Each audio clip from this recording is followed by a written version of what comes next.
Our standard protocol during flood events like that is to dispatch our bridge engineers and inspectors to inspect the bridge to assure it's safe before reopening it to traffic.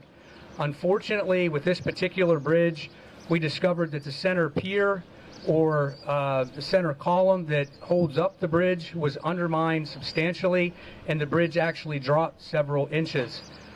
As you can see from the pictures that are behind me and some of the pamphlets that we put out, the damage to the structure is extensive, and it compromised the overall structural integrity of the bridge. Unfortunately, the damage cannot be repaired. Therefore, we immediately closed the bridge to traffic to protect the safety of the traveling public. There's approximately 5,000 cars that typically cross this bridge each and every day, including commercial vehicles. So we as PennDOT understand the importance of this road and the crossing to Somerset County, not only from an economic standpoint to get goods and services across the bridge, but also to maintain the level of service for emergency response for people that live on both sides of the bridge. To illustrate how important and stress the urgency that PennDOT has on this particular location and 219, we are fortunate to have with us today the Secretary of Transportation, Mr. Mike Carroll. Secretary Carroll is going to outline our overall plan to open 219 as quickly as possible. I will tell you from a local perspective, since this incident happened, I've been in contact with Secretary Carroll throughout the last few days, and his number one question to me is, what do you need? Which from my perspective and our staff's perspective, it's very reassuring, and it makes our job a lot easier so that we can develop a plan to move forward.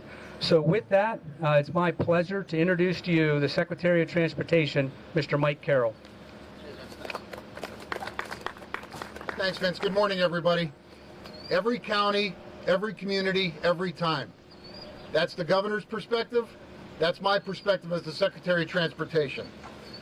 And I'll start by thanking area residents for their tolerance of the activities that we're going to have here and the steps that we're going to take to try and make this right for the community. I'll thank the emergency responders and the PennDOT folks from District 9 and from Somerset County, led by the very capable Joe Kellerman, a friend of mine, and the wonderful folks that work in Somerset County PennDOT. I value their efforts on a daily basis on behalf of the people of this region. They work really hard, they have a tough job, and they do it well. And of course, the professional staff that we have at District 9 in Hollidaysburg, and the good work that they do on the engineering side and the administrative side, led by Vince Greenland, a wonderful community advocate and a wonderful engineer. You know, when the I-95 bridge collapsed in Northeast Philadelphia, everybody assumed that PennDOT would respond and react as quickly as possible. I will tell you this, Route 14 in Lycoming County, Route 6 in Bradford County, Route 32 in Bucks County, not I-95, none of those three. But it was PennDOT's response to a catastrophe like this with a bridge that failed, and to have that roadway open as quickly as possible. So the plan for us on 219, working with our consultants and our contractors and the PennDOT team, is to remove elements of the current bridge over the next day or two and construct a temporary bridge that will accommodate all of the traffic that currently runs 219. We expect to have the temporary bridge open to the public sometime in early June. We will strive to do our best to try and beat that goal. But in order to be fair to the community and set expectations, the goal is to have this roadway reopened in early June.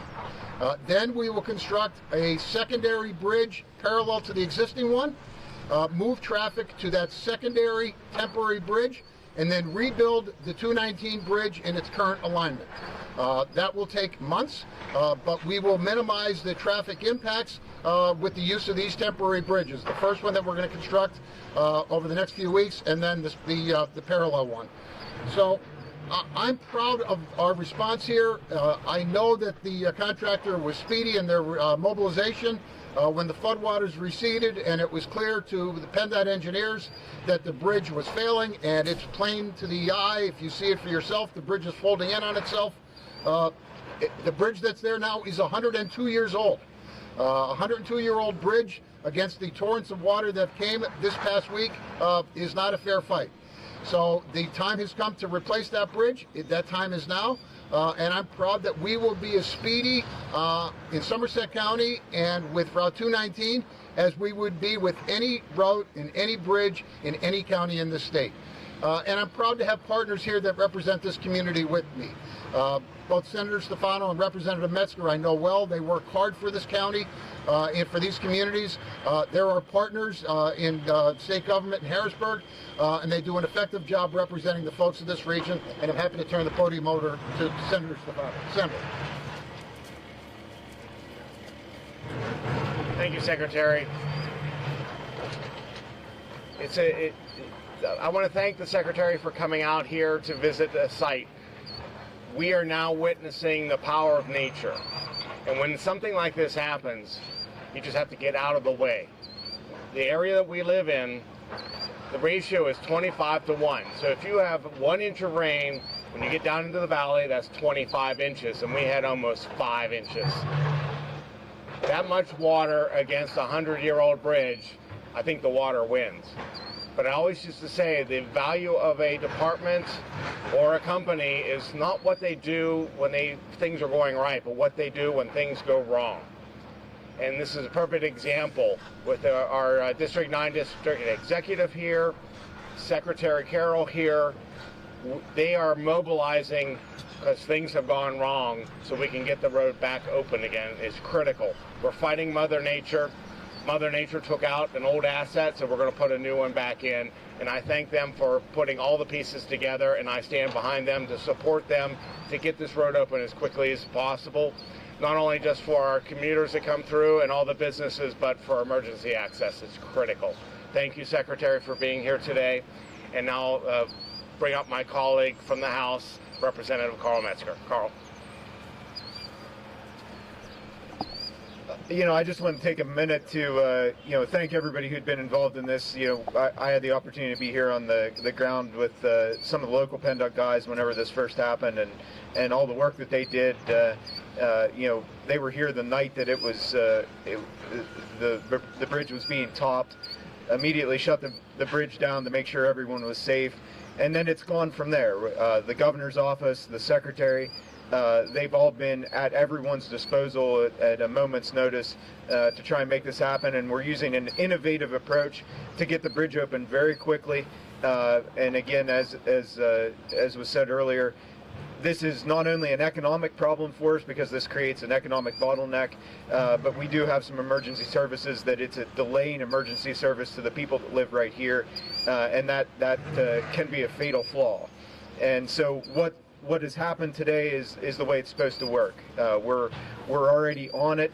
We're going to get this bridge open in a matter of days, not months, and that means a lot to us here in Somerset County. So, for me, this is home. I live here in Somerset County, and I can't say enough thanks to everybody on the ground, whether that's been the emergency services here, PennDOT. Elk Lick Township's been great to work with, and they have a ton of problems with the flooding.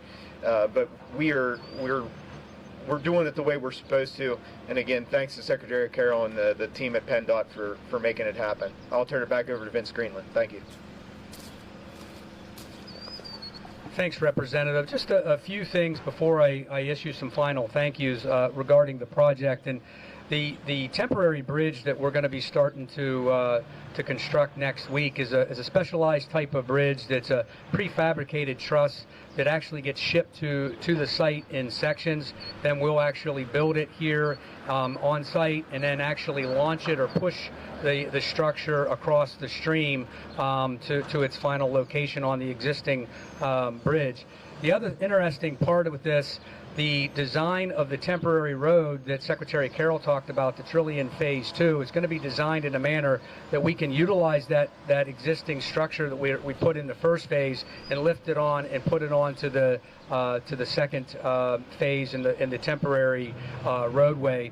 All of which, while we do that, all legal loads will still be allowed to come across. So it's a very innovative type of technology, actually, that I think began in World War II to start getting supplies and equipment across battlefield streams and everything that they had to deal with. And then that's now made its way to modern day transportation. And certainly we're extremely grateful for the technology that's going to be supplied by Acro companies that makes that specialized type of equipment. Also, just want to touch briefly. We're in the infancy of this overall project, so there's still some things that are unknown. The best available information that we have at this point right now, the total cost for this to do the first phase, the temporary roadway, as well as the eventual reconstruction of a new bridge, all the design associated with that and moving utilities and everything would be about $7 million. The good news, thanks to Governor Shapiro and Secretary Carroll, that money is being provided from the state, and it's not coming out or will not affect our budget locally, which is certainly very much appreciative. I did want to just talk briefly about some thank yous.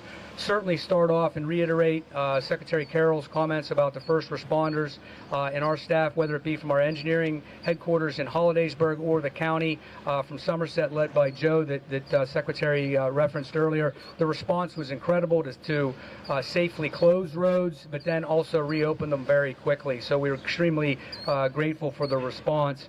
I also did want to mention our contractor that we have working on this is Adam Zernick. He's here up here to my left with Merlo Incorporated. I think we called you Wednesday morning sometime, and you can see the response, and we are certainly extremely grateful for the cooperation and the expertise to get mobilized that quickly and really start helping us with the overall plan and our approach moving forward. I also wanted to talk about the design, and I don't want anybody to diminish the overall effort because it happened in a few short days. I can assure you there were many people that were working into the wee hours of the evenings and nights throughout this week to try to develop a plan from our professional staff at PennDOT and our consultant, which is GFT out of the Harrisburg area. They worked diligently the last several days to get the necessary approvals, emergency approvals that we have to start the work right now and to deliver an overall concept of what we were going to do. Certainly that was something that was instrumental on our success of where we are right now. Certainly that work is not done. They're going to continue to be working with Merlo and their staff on the first phase and get us through to the eventual opening of 219 with a new bridge. So that concludes our formal presentation. We can take any questions now and then obviously be available after for any questions as well.